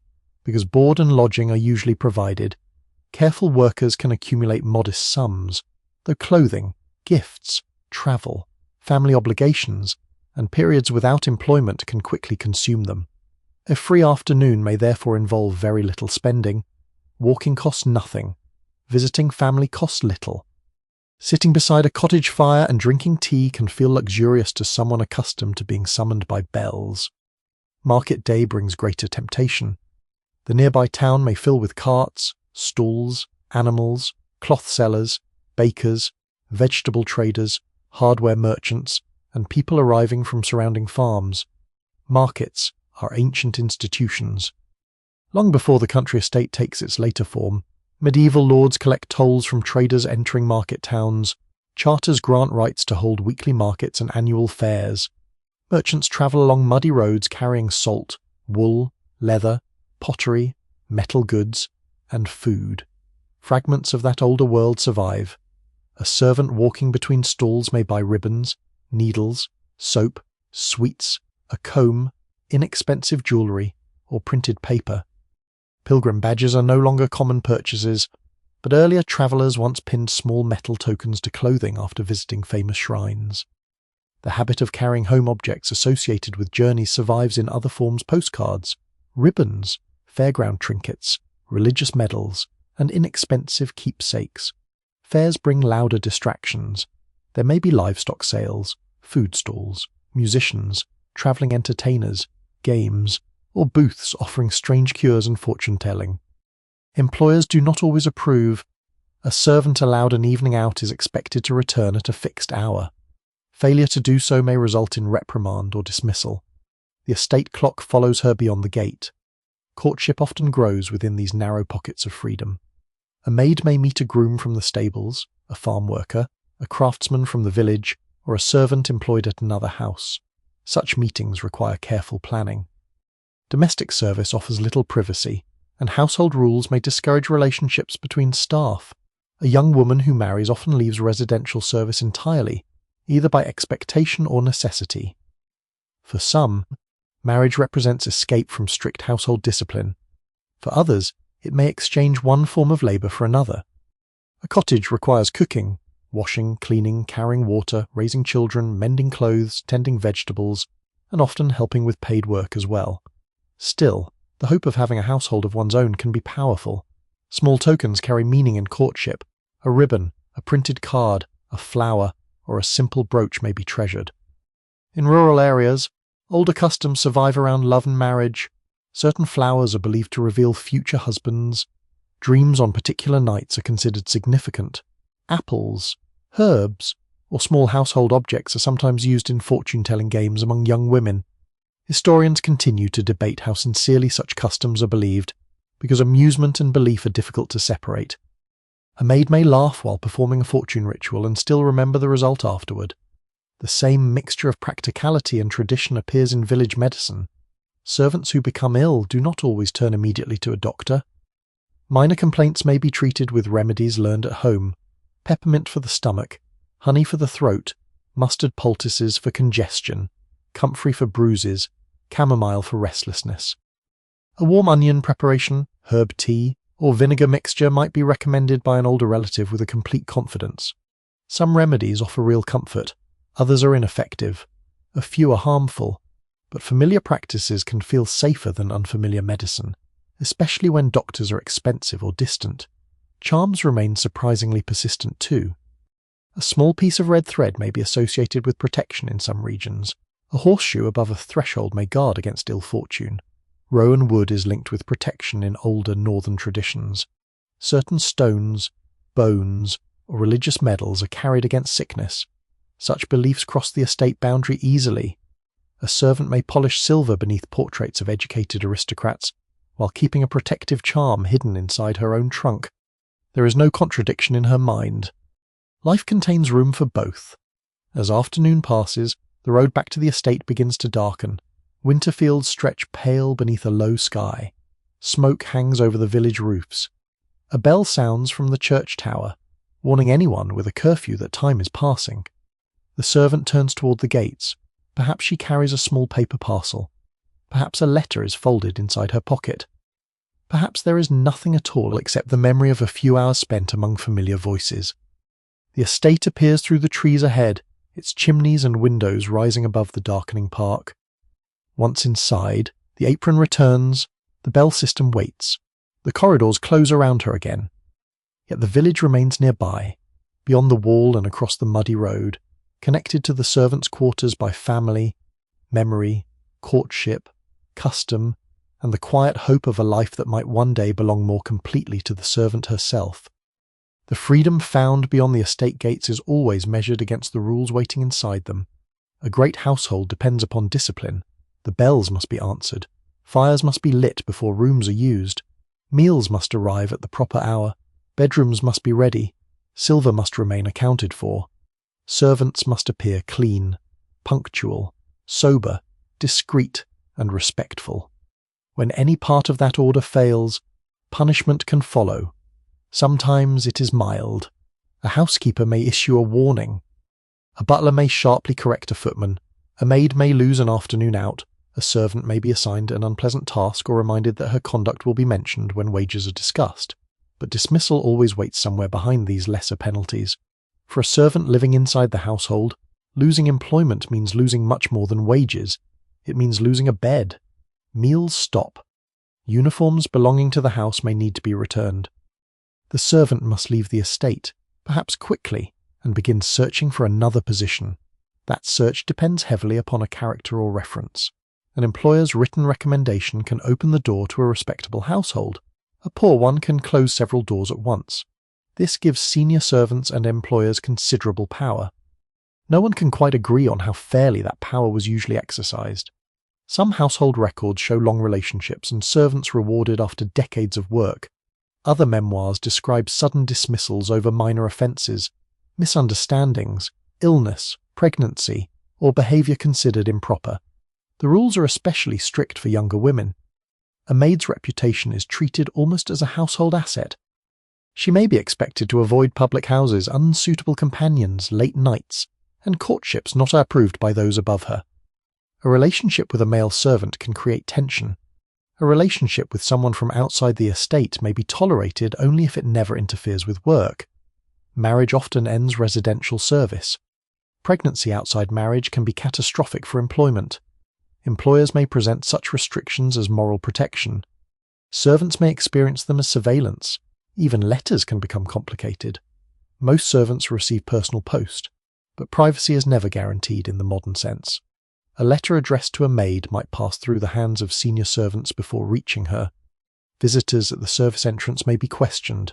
The back door is not simply an entrance, it is a controlled boundary between the household and the world beyond. Curfews reinforce that boundary. A servant granted an evening out may have to return by a precise hour. The doors are locked afterward, and someone arriving late may need to knock, thereby making the offence impossible to hide. Older households sometimes keep books noting servants' movements or permissions. Whether every estate monitored staff so closely is uncertain. Still, the possibility of being noticed shapes behaviour. The household does not need to watch constantly if everyone knows that someone might. Theft is among the most serious accusations. Because servants work around valuable objects, suspicion can fall quickly.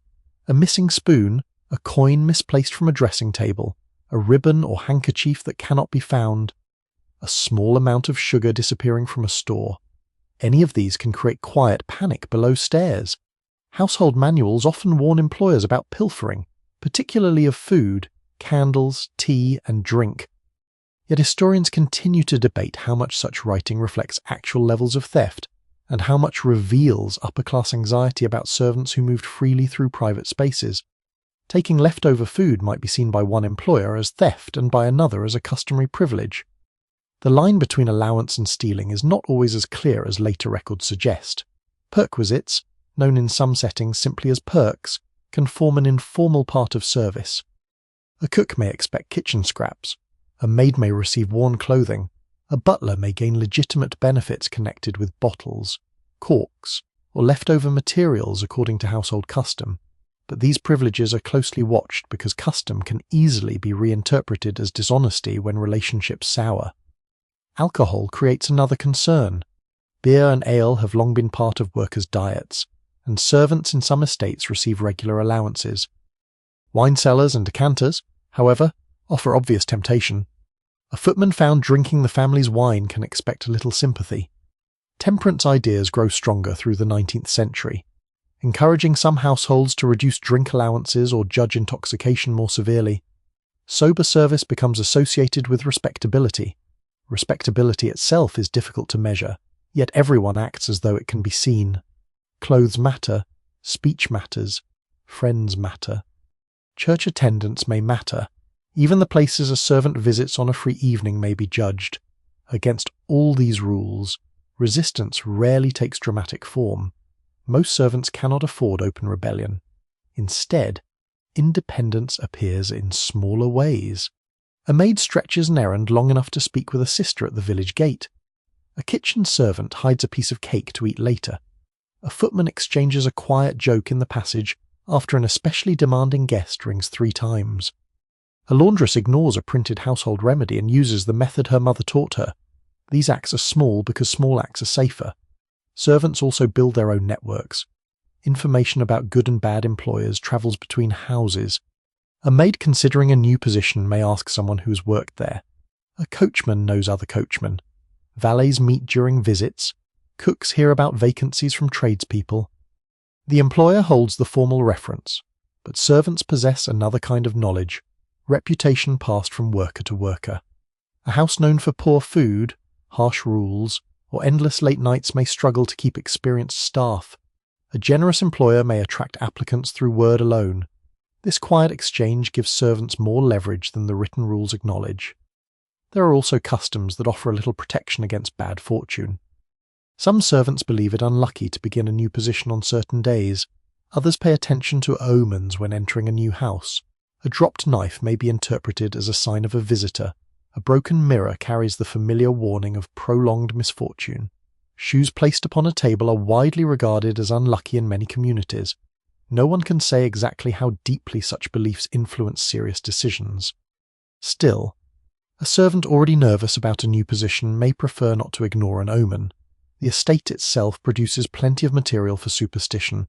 Portraits darken in corridors, old staircases creak after midnight, a wing may have been built around the remains of an older manor. There may be a ruined abbey somewhere across the park, its stones taken long ago for walls and barns. Stories accumulate around such places. A servant dismissed after an argument may be remembered for years. A former housekeeper becomes the subject of a tale. An old room acquires a reputation. Below stairs, memory is not written into portraits and monuments as it is upstairs. It survives in stories. By evening, discipline tightens again. Servants who have been outside return before the doors are secured. Uniforms replace ordinary clothing. The butler checks arrangements. The housekeeper makes certain rooms are ready. The cook watches the hour, one by one. Private lives are folded away. Outside, rain begins to move across the park. Drops gather on the service yard stones. Beyond the gates, the village windows glow faintly, and a church bell sounds over wet fields. Inside, someone bolts a back door. The heavy lock turns. A maid pauses for a moment near the passage, listening to the rain against the glass. Then a bell rings upstairs. She straightens her apron and begins walking. Rules close around the household once more, firm as the walls themselves, yet beneath them survive small loyalties, private hopes, whispered complaints, secret courtships, and quiet forms of resistance that no household book can fully record. As evening settles over the estate, the grand rooms begin to glow while the servants' quarters enter their busiest hours. From the outside, the house appears peaceful. Windows shine across the dark parkland. Chimney smoke rises into the night. The gravel drive lies empty beneath bare trees, and beyond the estate wall the village has already begun to quiet. A few cottage fires remain bright. A church bell carries across the fields, its sound softened by distance and damp air. Inside, however, the day is far from finished. Dinner may be ending upstairs, but for the servants the final stretch of work has only begun. In the dining room, plates are cleared with careful hands, glasses are collected, crumbs are brushed from the tablecloth. Silver is counted almost automatically as it returns toward the butler's pantry. The servants move quietly because the family and guests remain nearby. They may be talking over wine, moving toward the drawing room, or settling beside a fire for cards and conversation. A footman waits near a doorway. Another carries a tray through the hidden passage. The butler watches everything. His work becomes more deliberate late in the evening because valuable objects are now moving back into storage. Decanters return, wine bottles are accounted for, silver serving pieces are checked before cupboards are locked. No one can quite agree on how often butlers literally counted every individual object each night. Practices differed from house to house. Yet inventories and careful routines were common because silver, drink, and fine tableware represented both wealth and responsibility. A missing spoon could disturb an otherwise peaceful household, far more than its size might suggest. Farther below, the kitchen faces the remains of dinner. Roasting pans soak, saucepans cool. Knives are cleaned and dried. Leftovers are sorted. Bones may be kept for stock. Fat is saved. Bread is covered. Nothing useful is discarded carelessly. The range, which has dominated the room throughout the day, is gradually reduced. It cannot simply be forgotten. Coal is arranged so that enough heat may survive overnight, or so that the morning fire can be revived quickly. This practice of banking a fire has roots far older than the country estate. For centuries, cottages, manor houses, inns, and monasteries depend upon careful fire management. A good bed of embers saves labour at dawn. In some communities, allowing the hearth to die at particular festivals is regarded as unlucky, while ceremonial new fires may be associated with seasonal customs. Historians continue to debate how much of this older symbolism remains meaningful to later servants, but habit often survives after belief fades. A kitchen maid may arrange the coals exactly as she was taught without ever asking why. Elsewhere, housemaids move upward through the sleeping chambers. Beds must be turned down, curtains may be drawn, fires are checked, water is placed where required, candles are prepared, clothing is laid out or passed to personal servants. A warming pan may be used in colder periods, carried between the sheets with great care before the occupant retires. The pan itself is simple, a covered metal container fixed to a long handle, holding warm embers. Handled badly, it can scorch linen. Handled well, it transforms a painfully cold bed into something bearable. Hot water bottles later offer another solution, but the principle remains the same. Warmth must be brought to the bed because the room does not create enough of its own. One of the final evening duties concerns doors. The estate contains many of them. Front doors, side doors. Service entrances, garden doors, cellar doors, doors leading toward courtyards and stables. Someone must make certain they are properly secured. The butler, footman, porter, or another trusted servant may perform these checks depending on the household. Bolts slide into place, keys turn, shutters are closed where necessary. The house slowly seals itself against the night. Such routines carry old echoes. Medieval manor houses and town gates also rely on nightly locking rituals. Watchmen walk streets. Castle gates close after dark. Monastery doors are secured according to rule. Villagers returning late may find entrances barred until morning. The country estate is more comfortable, but darkness still changes the meaning of an open door. There are thieves to consider, strangers, animals, weather, and, according to older superstition, things less easily named. Some households retain customs concerning thresholds. A horseshoe may hang above an outbuilding door. Rowan may once have been planted nearby for protection. Certain servants avoid sweeping dirt outward after dark because old folk belief associates the act with sweeping away luck. No one can say how many people take such warnings seriously. Yet a servant need not fully believe a superstition to avoid breaking it. It costs nothing to leave the broom until morning. As the night grows later, lamps begin disappearing. Before electricity, extinguishing the house is a considerable responsibility. Oil lamps must be turned down safely. Candles are snuffed rather than left to burn. Wicks are trimmed for later use. Fire guards are placed before open hearths where sparks might escape. House fires are a constant fear. A single candle forgotten near fabric can destroy rooms built over generations. Servants therefore move through corridors, making the house darker, one chamber at a time. The library dims, then the morning room, then a passage, then the servants' hall. Only necessary lights remain. There is something almost ceremonial about this slow extinguishing. The grand house retreats from its public face. Pictures disappear into shadow. Mirrors cease reflecting. Polished banisters lose their shine. The estate becomes a structure of muted footsteps and faint firelight. Personal servants may remain awake longer. A lady's maid helps her mistress prepare for bed. Hair ornaments are removed. Jewellery is returned to cases. Gowns are inspected for damage and hung carefully. A valet performs similar duties for his master, brushing formal clothing, preparing night garments, and arranging whatever will be needed in the morning. These servants live closest to the private routines of the family. They may be the last to leave a bedroom and among the first to return. Their discretion is therefore particularly valued. At last, even the upstairs bells become still. For the first time since dawn, there is no immediate summons. A footman removes part of his formal clothing. A housemaid takes off her apron. In the kitchen, someone dries the final pan. The cook checks the range once more. The butler locks the pantry. The housekeeper makes her final round. Then the workers begin moving toward their own rooms. Some descend first and then climb through another staircase. Others cross service passages now strangely empty. Their footsteps sound different at this hour. During the day, the corridors belong to movement. At night, every step can be heard.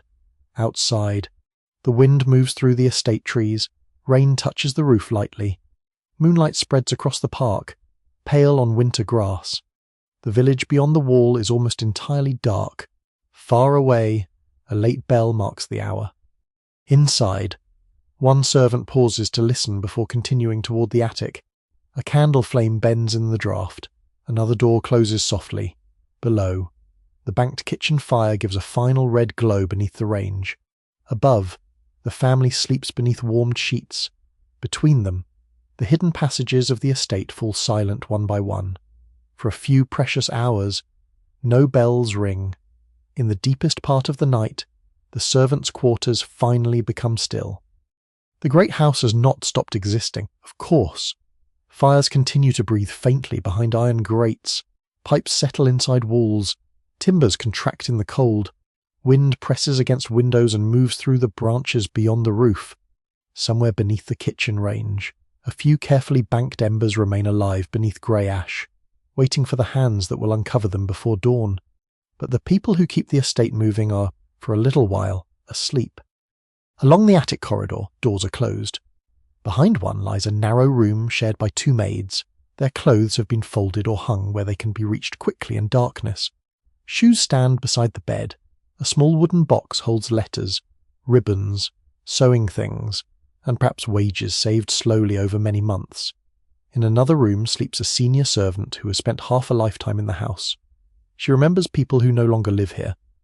She remembers children who grew into adults, masters who inherited the estate, weddings that filled the corridors with flowers, illnesses that darkened bedrooms for weeks, and winters when snow covered the roads so deeply that deliveries struggled to reach the kitchen yard. Her memories belong to the house almost as much as the portraits upstairs, yet they will probably never be framed. This is one of the quiet truths of domestic service. The people who preserve a household's continuity are often the least visible in its official history. A family archive may contain letters from owners, estate maps, legal documents, account books, portraits, invitations, and records of important guests. The servant who carried those letters lit the fire beside the desk, polished the frame, prepared the guest bedroom, and swept the floor may appear only as a surname in a wage book. Sometimes not even that survives. No one can quite agree on the exact number of servants who passed through many large estates over the centuries. Records are incomplete, names are misspelled, young workers stay only briefly, others marry and disappear from household accounts. Some spend 40 years beneath the same roof and leave behind little more than a line in a census or a reference written when they finally depart. But traces remain. A worn stair, initials scratched discreetly into wood, a photograph of staff gathered outside a service entrance, a recipe written in another hand, a repair in an old apron, a servant bell still hanging silently against a basement wall. The building remembers through wear. Stone steps become hollowed in the centre where thousands of feet passed. Door handles lose their sharp edges. Kitchen tables acquire knife marks. Pantry shelves bow under decades of weight. The servant's staircase, so carefully hidden from visitors, becomes polished by generations who climbed it carrying things. There is a particular tenderness in such ordinary evidence. It reminds us that history is not made only in great rooms. It accumulates in work, in repetition, in water carried upstairs, in fires lit before sunrise, in sheets folded, in boots polished, in meals prepared for people whose names history remembers more easily. Older customs linger among these workers as well, connecting the great estate to a world much older than itself. A servant may cross herself when passing a churchyard after dark. Another may refuse to place shoes upon a table because it is said to invite misfortune. A small horseshoe remains nailed above an outbuilding door. Lavender is tucked among linen. An older maid recommends honey for a cough, or rosemary water for tired skin because someone taught the same remedy to her years before. Some of these practices descend from rural traditions stretching back through generations of cottages, medieval villages, manor farms, abbeys, and market towns. How much belief survives within the custom is impossible to measure. Historians continue to debate whether later servants truly feared old omens or simply respected them out of habit. Perhaps the difference mattered less than it seems. People have always found comfort in familiar gestures. The estate itself rests upon older ground. Long before its present walls were raised, there may have been another manor nearby. Before the landscaped park, fields might have stretched toward woodland. Before carriage drives, there were muddy tracks used by farmers, priests, merchants, and travellers. A ruined abbey may stand several miles away, its stones weathering beneath ivy. The parish church may contain medieval masonry beneath later additions. Bells that once called villagers from ploughland still cross the same night air. The servants sleeping beneath the roof belong to this long landscape as much as the family whose name appears above the entrance. Many were born nearby. Their parents worked estate fields, repaired walls, tended horses, washed linen, kept shops, baked bread, or walked the same roads toward market. Generations move quietly through the place. One maid leaves to marry, another takes her bed, a footman becomes a butler, a kitchen girl learns enough to become a cook. A housekeeper grows old and retires to a cottage. Someone else inherits her ring of keys. The household changes without ever seeming to stop, and now the night has grown very deep. Moonlight lies across the roofs and the sleeping fields beyond them. The service yard is empty. No cart moves on the road. No bell trembles against the passage wall. The kitchen copper is cold. The polished silver waits behind a locked door. Folded linen rests in cupboards. Boots stand in ordered rows. The great house, so demanding during daylight, asks nothing for a little while. In the attic, breathing settles into the slow rhythm of sleep. Outside, mist begins gathering low over the grass. The first hint of morning is still far away, but somewhere beyond the trees, time continues moving toward it. Soon enough, someone will rise, a candle will be struck, shoes will touch the cold floor, a staircase will creak, ash will be lifted from a grate. Water will begin to warm, and the invisible work of the estate will start again. But there is no need to follow it now. The corridors can remain dark. The bells can remain silent. The fires can fade to their smallest glow. For generations, servants have crossed these passages, carrying the ordinary burdens of other people's comfort, leaving behind little except smooth floorboards, worn handles, remembered recipes, and stories passed quietly from one worker to another. Eventually even those voices fade. The house changes. Electric lights replace candles, pipes carry hot water more easily, servant numbers decline. Bedrooms once crowded with maids become storage rooms, offices, or empty chambers. Bell wires are cut, old kitchens become museums or disappear beneath renovation. The servants' hall falls silent. Yet somewhere in the memory of the building, morning footsteps remain. A distant bell seems almost to sound across the sleeping fields. Firelight lingers against an old stone wall. A muddy road winds past the village church and disappears beneath dark trees. The generations who walked it are gone, but the road remains. And as the last imagined candle dims within the servants' quarters, the great house settles gently back into darkness, surrounded by quiet fields, old woods, sleeping cottages, and the soft passage of time. There is nothing more the house requires tonight, only silence, only rest. Only the faint memory of bells carried far across the countryside, growing softer and softer until even they are gone.